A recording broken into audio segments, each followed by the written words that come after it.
Hi ಎಲ್ಲರಿಗೂ ನಮಸ್ಕಾರ. Welcome to my YouTube channel. ಇವತ್ತಿನ ರೆಸಿಪಿ ಬಂದು ವೆಜ್ ಆಮ್ಲೆಟ್. ಅತಿ ಸುಲಭವಾಗಿ 5 ನಿಮಿಷದಲ್ಲಿ ತಯಾರು ಮಾಡಿಕೊಳ್ಬೋದು. ಇದಕ್ಕೆ ಬೇಕಾಗಿರುವ ಸಾಮಗ್ರಿಗಳು: 1 ಟೊಮೆಟೊ, 1 ನೀರುಳ್ಳಿ, 1 ಹಸಿಮೆಣಸಿನಕಾಯಿ, 1 ಸಣ್ಣ ಕ್ಯಾರೆಟ್ ತುರಿ. ಬೇಕಿದ್ದರೆ ಕೊತ್ತಂಬರಿ ಸೊಪ್ಪು ಹಾಕ್ಕೊಳ್ಬೋದು. ಇಲ್ಲಿ ನಾನು ಕೊತ್ತಂಬರಿ ಸೊಪ್ಪು ಹಾಕ್ತಾ ಇಲ್ಲ. ಇದಿಷ್ಟು ತರಕಾರಿ ಇದ್ದರೆ ಸಾಕು. ಈ ತರಕಾರಿಯನ್ನೆಲ್ಲ ಒಂದು ಬೌಲಿಗೆ ಹಾಕ್ಕೊಳ್ಬೇಕು.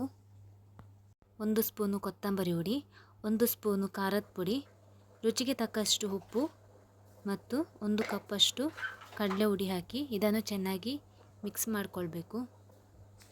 ಇನ್ನಿದಕ್ಕೆ ಸ್ವಲ್ಪ ನೀರನ್ನು ಹಾಕ್ತಾ ಮಿಕ್ಸ್ ಮಾಡಿದರೆ ಆಯಿತು. ತುಂಬ ನೀರು ಹಾಕ್ಕೊಳ್ಬಾರ್ದು, ಹದ ಇರಬೇಕು ಹಿಟ್ಟು. ಈಗ ಹಿಟ್ಟು ತಯಾರಾಗಿದೆ. ಫ್ರೈ ಮಾಡುವಾಗ ಆದಷ್ಟು ಕಬ್ಬಿಣದ ಕಾವಲಿಯನ್ನೇ ಉಪಯೋಗಿಸಿ. ಈಗ ನಾನು ಸ್ಟವ್ ಆನ್ ಮಾಡಿ ಕಬ್ಬಿಣದ ಕಾವಲಿಯನ್ನು ಇಟ್ಟಿದ್ದೇನೆ. ಕಾವಲಿ ಬಿಸಿ ಆದಮೇಲೆ 1 ಸ್ಪೂನಷ್ಟು ತೆಂಗಿನ ಎಣ್ಣೆಯನ್ನು ಹಾಕಿ ಫುಲ್ ಹರಡಿಸ್ಕೊಳ್ಬೇಕು. 2 ಸೌಟು ಹಿಟ್ಟನ್ನು ಕಾವಲಿಗೆ ಹಾಕಿ ದಪ್ಪ ದೋಸೆ ಥರ ಮಾಡಿಕೊಳ್ಬೇಕು.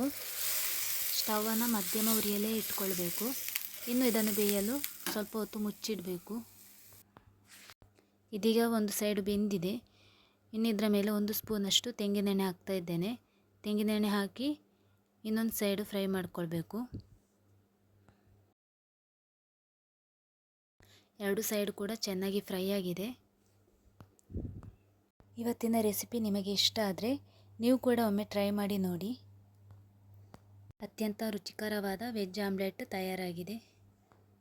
ಇವತ್ತಿನ ನನ್ನ ರೆಸಿಪಿ ನಿಮಗೆ ಇಷ್ಟ ಆದರೆ ಪ್ಲೀಸ್ ಲೈಕ್ ಮಾಡಿ, ಶೇರ್ ಮಾಡಿ. ಹಾಗೂ ಯಾರೆಲ್ಲ ನನ್ನ ಚಾನಲ್ ನೋಡ್ತಾ ಇದ್ದೀರಾ ಪ್ಲೀಸ್ ಸಬ್ಸ್ಕ್ರೈಬ್ ಆಗಿ ನೋಡಿ. ಮುಂದಿನ ವಿಡಿಯೋದಲ್ಲಿ ಸಿಗೋಣ. ಅಲ್ಲಿಯವರೆಗೂ ನಮಸ್ಕಾರ.